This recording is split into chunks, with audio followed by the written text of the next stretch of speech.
Estamos de volta agora com o Em Pauta, programa produzido em parceria pela TV Câmara Bauru, TV Câmara Botucatu e a TV Unesp, falando hoje sobre o futuro do mercado de trabalho e os novos modelos em discussão. Nós recebemos aqui para a nossa entrevista, para o nosso bate-papo, os professores Eliana Nogueira, ela é juíza do trabalho, docente de Direito Processual do Trabalho da Unesp de Franca, e Renato Dias Batista, livre docente em Gestão de Pessoas da Unesp de Tupã. No bloco anterior, a gente falou sobre os impactos da pandemia e das mudanças nas regras da legislação, nos modelos de trabalho, entre outros assuntos, porque esse assunto rende bastante, né? Tá todo mundo envolvido no mundo do trabalho, né? E agora a gente vai focar a nossa discussão nos efeitos comportamentais e tecnológicos dessas transformações. Agora ouvimos mais uma pergunta enviada pela nossa colega da TV Unesp, a jornalista Leire, e direcionamos ao professor Renato. Vamos acompanhar. Minha segunda pergunta é sobre as empresas que ainda não tiveram um retorno presencial de todos os funcionários. Como deve ser a preparação para essa volta? Bom, eu vou apresentar algumas variáveis, mas é preciso destacar que a volta, quando se fala em volta, nós não podemos conceber como uma forma rígida ou cartesiana, como se tudo funcionasse da mesma maneira. Muitas empresas têm uma estratégia de responsabilidade social, onde vão, de fato, capacitar essas pessoas para viver numa nova realidade. Na verdade, as boas empresas, as que praticam a responsabilidade social, efetivamente, já cuidaram dos seus trabalhadores enquanto estavam em casa. Essas empresas, com certeza, terão uma forma muito mais inteligente de retorno. Entretanto, aí vai depender também de outros órgãos que fiscalizam, mas muitas empresas não estão preparadas para o retorno, né? Muitas empresas, como eu mencionei anteriormente, há uma forma obsoleta de trabalho que está em várias empresas, eu diria que na maior parte das empresas. E essa obsolescência, ela inviabiliza uma mudança que respeite, por exemplo, uma nova forma de trabalho pós-pandemia. Essas empresas vão precisar fazer investimentos em responsabilidade social, em medicina do trabalho, em profissionais de apoio, em psicólogos, numa equipe multidisciplinar que gere um conhecimento interdisciplinar, né? Para que esse retorno seja efetivo. Porque muitos vão, por exemplo, esconder o seu próprio sofrimento para se manterem empregados. O sofrimento está aí, em estudantes de ensino médio, estudantes universitários e trabalhadores. Muitos estão procurando ajuda médica para realizar ou tratamentos baseados em medicamento ou em psicoterapia para tentar suportar essa fase. Agora, a fase de retorno não significa que há uma ruptura, ou seja, daqui para frente tudo retorna. Há uma forma gradativa, né? Até mesmo porque, em relação à Covid, há muita dúvida ainda sobre, de fato, a eliminação dela no mundo. Por isso, a questão interdisciplinar. Não dá para falar que seja uma decisão da empresa, uma decisão administrativa que as pessoas devem retornar, mas uma ação onde envolva a atuação de múltiplos profissionais para que o trabalho seja respeitado. Infelizmente, é preciso tocar também na realidade, se você circular pelas ruas e observar que pequenos negócios estão trabalhando de forma irregular e que não estão procurando cuidar dos seus trabalhadores, porque quando nós falamos de empresas, nós não estamos falando só de empresas de grande porte ou de marcas famosas. O número de empresas pequenas do setor varejista é gigantesco, e são empresas e que representam uma parcela significativa da manutenção econômica, né, da vida dessas pessoas, das cidades, do país. E você já observa que, nesse momento, existe uma dificuldade muito grande de cuidar desses trabalhadores que estão aqui, nesse momento, correndo o risco de contaminação. Agora, dentro de uma variável não observável, ou que o indivíduo esconde, isso será uma sequela que pode ter um impacto muito maior do que a gente imagina, de cuidar da questão psíquica, de como você absorver o trabalho, de como você motivar as pessoas a retornar. Essa abordagem onde você leva em conta o próprio mecanismo de objetivos de vida, muitos são incapazes de responder e vão colocar as pessoas para trabalharem de uma forma irregular. Eu preciso que haja, de fato, uma política pública que dê apoio e que fiscalize e que também oriente sistemas comunicacionais que permitam que a informação chegue a todos, né? Então, o Estado e as universidades, todos têm um papel que deve ser colaborativo na divulgação de informações de como se adaptar a essa nova realidade. Porque muitas empresas sequer têm um departamento de gestão de pessoas. A gente não pode chamar o departamento pessoal aquele que distribui vale transporte, assina carteira, distribui equipamento de segurança, como um departamento de gestão de pessoas. Aquilo é um departamento técnico, né, que muito pouco está envolvido na relação mais profunda em relação ao trabalhador. Para complementar, é uma questão também legal, porque recentemente nós tivemos a aprovação da lei de terceirização. Ou seja, você tem um impacto que já ocorria anteriormente, do qual o trabalhador terceirizado tem você tem menos atenção em relação à empresa. A empresa, quando terceirizou a atividade fim, ela está delegando uma responsabilidade muito profunda e muitos desses trabalhadores que tinham um apoio complementar, por exemplo, um plano de saúde que a empresa é obrigatória a fornecer a todos os funcionários, quando ela terceiriza, ela tira essa responsabilidade, principalmente porque ela está mudando de padrão sindical. O sindicato que ela pertence não vai ser o metalúrgico, mas vai ser um sindicato de suporte vinculado a uma tarefa afim que está sendo desenvolvida por um outro modelo de empresa e que não necessariamente seja um metalúrgico. E que há, sim, uma perda de benefícios que representam um apoio social. Se você não tem um sistema de saúde efetivo no país, como que você vai resolver essa dinâmica? O número de pessoas que estão, nesse momento, com problemas psicológicos é gigantesco. Mas, como foi mencionado anteriormente pela professora Eliana, se o trabalho remoto parece que tinha um fator semântico de que não se está trabalhando, os problemas psicológicos também são vistos pelas empresas, principalmente as mais arcaicas, como uma fragilidade do trabalhador e não uma realidade do seu sofrimento naquele momento. A gente está percebendo que as transformações nos modelos de trabalho envolvem vários fatores, né? São fatores sociais, econômicos, culturais, sem contar a própria pandemia que intensificou e acelerou todo esse processo de mudança. Nós ouvimos um especialista em estratégia e marketing digital, Paulo Miureu, para saber os principais desafios de empresas e trabalhadores neste momento de transformação. Vamos conferir. Necessariamente, a gente tem que ter dois focos de olhares aí, né? Um é sobre o aspecto do profissional, do trabalhador em si, e outro do empregador, de quem está aí contratando, né? Do lado do trabalhador, provavelmente ele pode estar mais preparado, considerando que ele já adota tecnologias digitais há bastante tempo, ele está lá no WhatsApp, ele sabe se comunicar, mas necessariamente ele nunca fez isso trabalhando mesmo, né? Ele nunca teve essa relação de trabalho usando a tecnologia digital que ele já está tão acostumado no dia a dia. Por outro lado, a gente vê o empregador com um indicador de trabalho, uma métrica de trabalho, que também foi necessária devido à legislação, à CLT, que é a presença, né? Então, o trabalhador ele está trabalhando quando o empregador o vê trabalhando. Então, ele foi lá e bateu o ponto dele, passou a digital, ele está na empresa, ele está ali sentado no computador ou ele está fazendo alguma atividade. Então, eu considero que ele está trabalhando.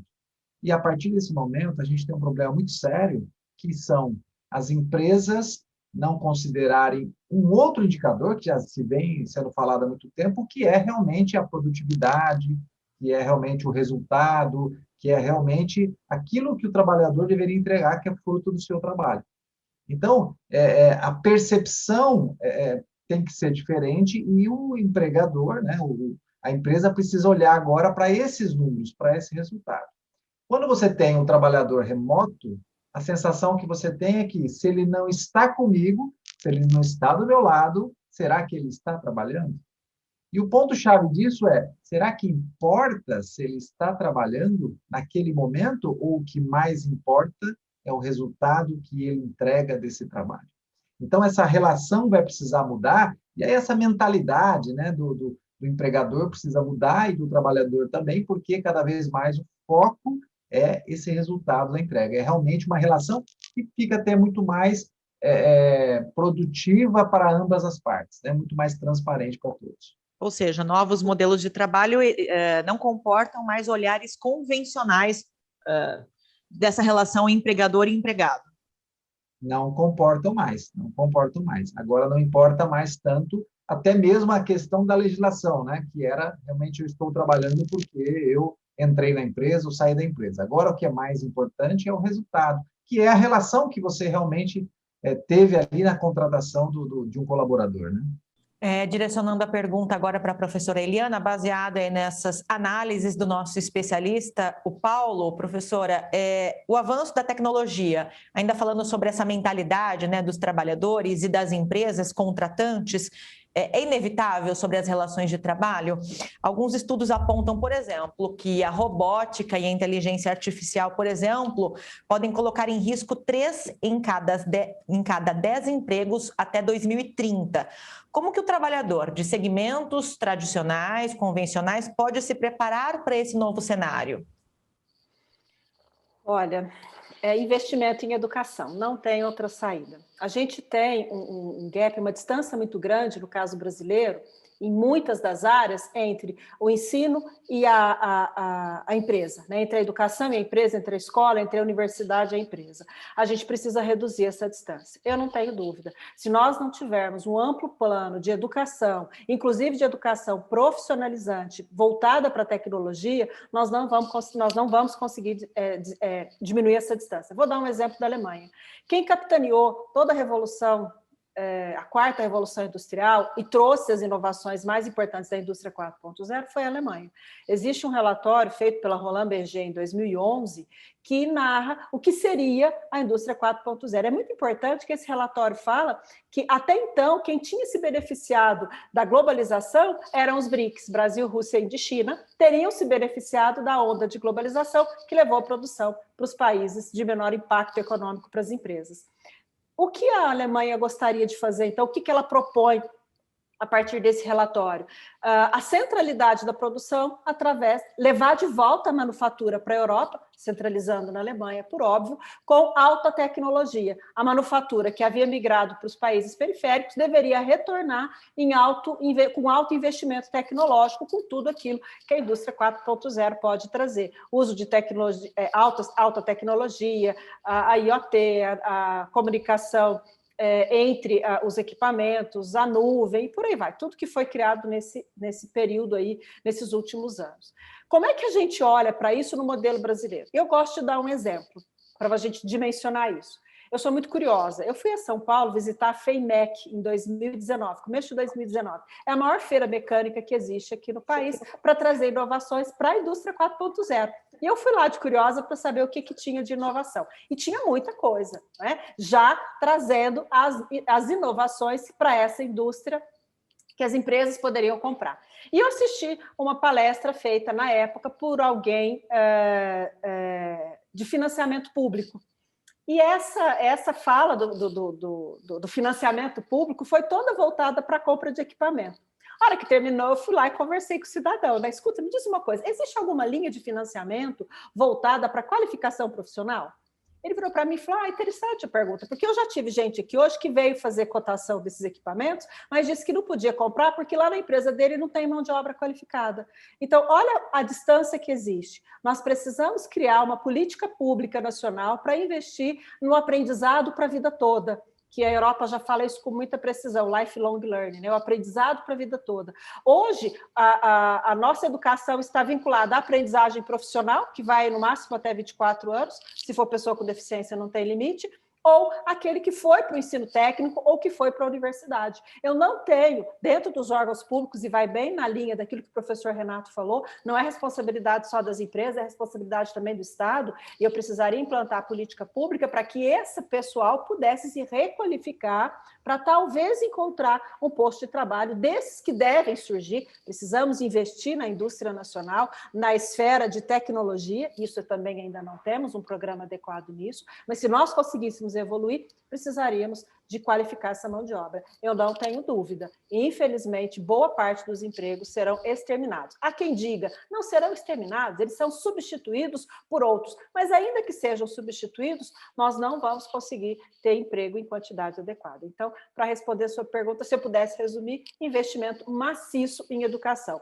Isso a Alemanha fez, e isso a Coreia do Sul fez. Saiu, hoje está na frente do Brasil, do ponto de vista de potência econômica, só investindo em educação. Então, a receita não é muito difícil, a gente precisa aprender a lição.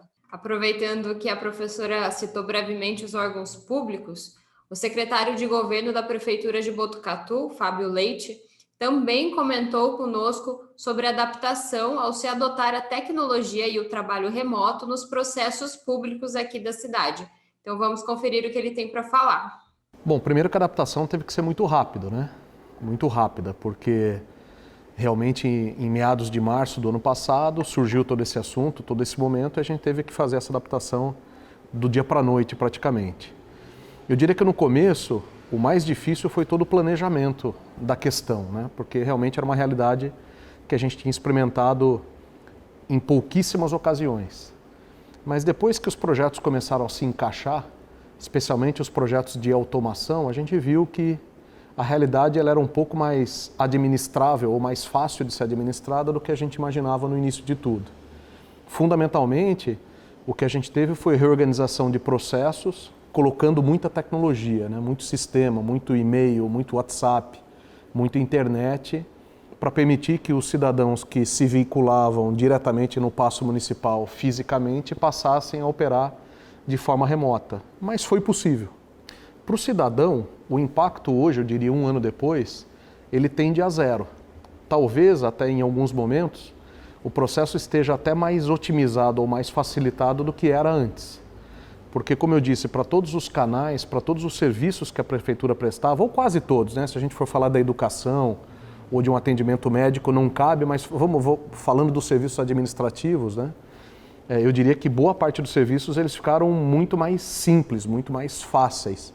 Exceção as pessoas que têm mais dificuldade com meios eletrônicos, mas que também a gente montou alguns canais de atendimento. Então eu diria que para o cidadão 1 ano depois, eu diria que o efeito é muito mais positivo do que negativo. Do ponto de vista de economicidade, eu diria que é mais nos meios. Então, do ponto de vista de capital humano, como eu disse, a gente realocou pessoas, mas não teve, até por conta da instituição pública, cortes. Mas na parte de material, especialmente impressoras, papel, energia, com certeza a gente não tem isso consolidado ainda, mas com certeza o impacto foi positivo.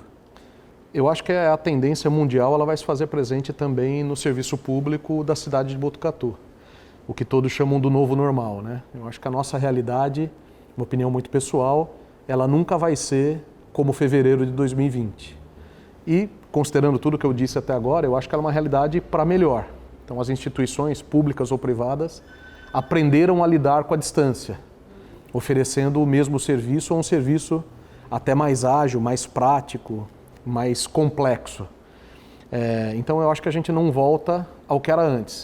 Bom, aproveitando aí a fala otimista do secretário de governo de Botucatu, de que sim, a adoção da tecnologia pode melhorar os serviços prestados à população, eu gostaria de uma análise dos dois professores, professor Renato e professora Eliana, até para a gente aproveitar e fechar aqui o nosso pensamento, a nossa discussão. Fiquem à vontade, inclusive, para as considerações finais. Na percepção de vocês, esse setor de atividades, o setor público de trabalho está acompanhando essas transformações constantes e mais frequentes, né, depois da pandemia? E que outras ideias pré-concebidas, por exemplo, tudo no setor público é mais lento do que na iniciativa privada. Que ideias acabaram caindo por terra nesse momento em que todo mundo teve que se reinventar? Mais uma vez, não podemos generalizar. Só em casos de prefeitura são milhares no Brasil, né? Temos milhares de municípios. Então, você tem uma diversidade muito ampla do ponto de vista estratégico. O Estado, sim, tem limitações, o Estado é mais lento, não somente do ponto de vista burocrático, mas também a burocracia ela também implementa uma forma cultural. E formas culturais caracterizam como as coisas devem funcionar. Uma coisa que deve ser levada em conta é que um dos grandes entraves está na adaptação tecnológica. Eu insisto em afirmar que um gap tecnológico representa um gap cognitivo. Então, se você não faz investimentos tecnológicos, você tem pessoas com menos possibilidades de aprendizagem. A aprendizagem, ela demanda, como já foi mencionado anteriormente, um processo contínuo, né? Ou seja, você não aprende de repente. Um dos grandes problemas das organizações públicas e privadas é quando acredita-se que vai mudar simplesmente comprando equipamentos. Muitos compram equipamentos, agora mudou, nós somos uma empresa de alta tecnologia, somos rápidos porque tem tecnologia. Eu preciso mudar também o comportamento das pessoas, como essas pessoas concebem o trabalho, no caso da pergunta, o trabalho público. Né? O que representa, qual o seu papel como trabalhador público, e não apenas se o trabalho ou se as atividades estão sendo desenvolvidas. Eu preciso criar uma nova cultura do trabalho, né? E que represente um fator de inovação mesmo. Um dos grandes problemas, não apenas no Estado, mas eu posso afirmar que na maior parte dos países da América Latina existe uma limitação tecnológica que também força uma limitação de aprendizagem. Quanto mais distante alguém está de um procedimento tecnológico, mais dificuldade ele vai ter para aprender alguma coisa nova, né? Então, se você observar no caso da gestão pública, muitas organizações públicas, as que mais rapidamente mudaram, são aquelas onde o recurso financeiro entra e não apenas sai. Então, quando há uma pressão financeira também, seja no recolhimento de tributos, ou seja na forma de serviços de determinadas empresas que estão diretamente relacionadas à arrecadação, elas tendem a mudar mais rapidamente do que aquelas que têm a prestação de serviço como forma e não a entrada de recursos financeiros apenas. O Estado, sim, é lento, né?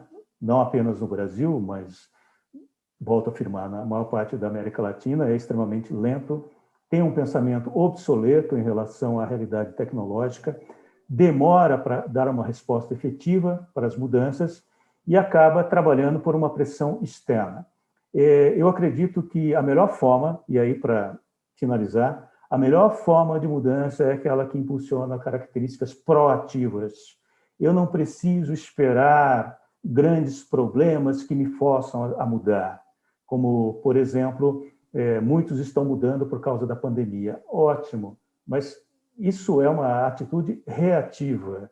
A atitude proativa significa que eu estou mudando continuamente e não apenas esperando essa pressão situacional, né? Ou, no caso de outras empresas que têm relações externas, como eu mencionei em outro momento, que são empresas que, quando recebem a sua auditoria internacional, fazem mudanças, porque senão ela não consegue trabalhar com um volume de exportação extremamente competitivo. No caso da organização pública, precisamos entender que o cidadão é o cliente. O cidadão deve pressionar, mas o cidadão pressiona também se ele receber um repertório intelectual que também vem do Estado. As melhores universidades são as públicas, né? Eu preciso fazer investimento nas escolas para que as pessoas também desenvolvam essa característica de cidadania. Eu não posso somente ficar reclamando do Estado e também ficar esperando uma mudança passivamente. Eu preciso criar um cidadão que seja participativo junto ao Estado. que ele pressione também. Não seja apenas um reclamante, mas alguém que pressione pela mudança. E que o Estado, por sua vez, também seja capaz de atender essas expectativas das pessoas. Quando nós falamos em democracia, mais uma vez, é preciso equidade entre os objetivos do cidadão e o papel do Estado. Professora? Bom, vamos lá, Lidiane. A pergunta é muito interessante. Eu vou tentar resumir para não me alongar muito. Quando a gente olha o Estado, enquanto prestador de serviços, não é? O Estado tem que seguir pelo princípio da eficiência. Historicamente, no caso brasileiro, como é que nós olhamos culturalmente, né, como o professor Renato tem citado várias vezes, é muito importante a gente pensar nisso, como é que culturalmente a gente olha para o serviço público? Moroso, ineficaz, ineficiente. É esse o senso comum, né? Oxalá, a ida para o modelo remoto, a criação, o uso e o manuseio de ferramentas tecnológicas possam tornar a administração pública mais eficiente.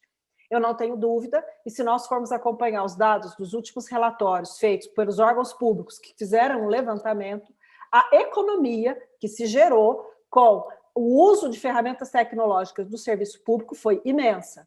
Eu não tenho dúvidas, eu estou vinculada a 2 órgãos públicos, o estadual e o federal.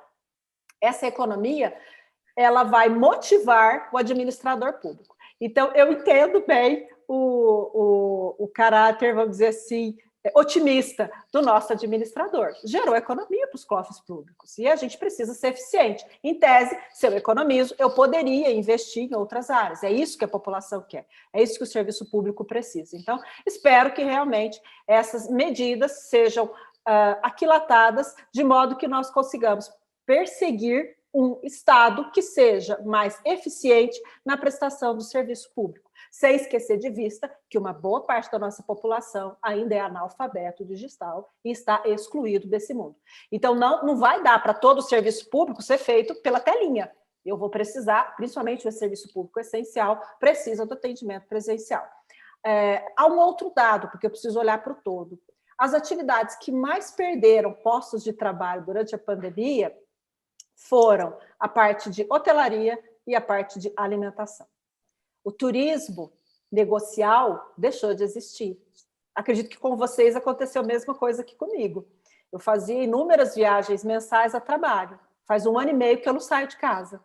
É tudo feito pelo computador. Então, você imagina a economia para o ente público que não tem mais que pagar a passagem, o motorista, o hotel, o restaurante. Não é? Hoje, então eu olho isso como uma possibilidade de eficiência do órgão público que pode permitir a interlocução fora de algo que gere despesa, não tenho dúvida. Agora, eu preciso medir essa efetividade pelo tanto que ela consegue alcançar o cidadão, se ela realmente chega até o cidadão. E eu não tenho dúvida, vou dar o exemplo do judiciário. A justiça evoluiu, o CNJ criou um programa de justiça 100% digital, e nós aderimos a ela. Faz 1 ano e meio que eu faço tudo como juíza aqui da minha casa. Todas as audiências, todos os despachos, analisando os processos, atendendo advogado, atendendo parte. Então, o judiciário não volta nunca mais para aquilo que era no pré-pandemia. Mas há uma preocupação para que isso seja adequado, porque senão não resolve. Há uma preocupação, e eu vou finalizar com ela, porque eu acho que isso fica aí até para um futuro debate. O professor Renato tocou nisso na primeira fala, e isso tem me preocupado. Você colocar um trabalhador em teletrabalho que tem um salário legal, tudo bem, né? Primeira coisa que a gente fez, comprou um computador melhor, botou uma câmera, melhorou a internet. Uma boa parte da população não tem condição de fazer isso. Então, há uma economia, essa economia, penso eu, precisa ser voltada para talvez um auxílio telemático, para que aquele trabalhador tenha um amortizador que lhe permita trabalhar com o seu equipamento, mas ser reembolsado pelo gasto que ele tem. Eu participei de um evento com a Escola do Estado de São Paulo e isso foi colocado em pauta. Em que medida nós precisaríamos evoluir, até para a negociação coletiva, que pensasse em maneiras de auxiliar o trabalhador, tanto da iniciativa pública quanto da iniciativa privada, para amortizar os gastos que ele tem. Porque ele tem, né? Ele precisa estar sempre atualizado. E o professor Renato até fala isso, como vão ser as próximas entrevistas? Eu penso que vão ser assim. O que você tem de equipamento na sua casa? Não vai bastar a minha a minha competência, a minha habilidade enquanto trabalhadora? Eu vou ter que ter um aparato tecnológico, até porque hoje as entrevistas estão sendo feitas pela internet. Eu já consigo verificar de longe o que ele tem, se me agrada ou não. Então, eu criei aí mais um critério para a admissão de trabalhadores nesse regime. Isso tudo tem que ser pensado. Bom, agradeço demais, acho que falei demais, mas a ideia é, temos muito que pensar. Eu disse no início que eram perguntas do milhão. A gente vai falando do que a gente pouco que conhece, do que a gente está vendo no mercado, do que a gente sente, né, dessa movimentação, mas eu acho que, como o professor Renato bem coloca, tem muito que ser feito, tem muito que ser mudado, tem uma questão cultural que precisa ser assimilada com outros critérios e com outros parâmetros, tanto na iniciativa pública quanto na iniciativa privada. Muito obrigada. Professores Eliana Nogueira e Renato Dias Batista, nós agradecemos aqui a participação de vocês em nome das 3 emissoras parceiras.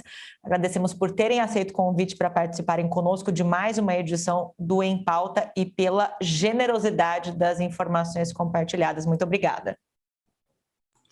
E esse programa do Em Pauta fica por aqui, mas você que nos acompanhou pode rever este e outros conteúdos nos canais de YouTube das 3 emissoras, TV Câmara Botucatu, TV Câmara Bauru e TV Unesp.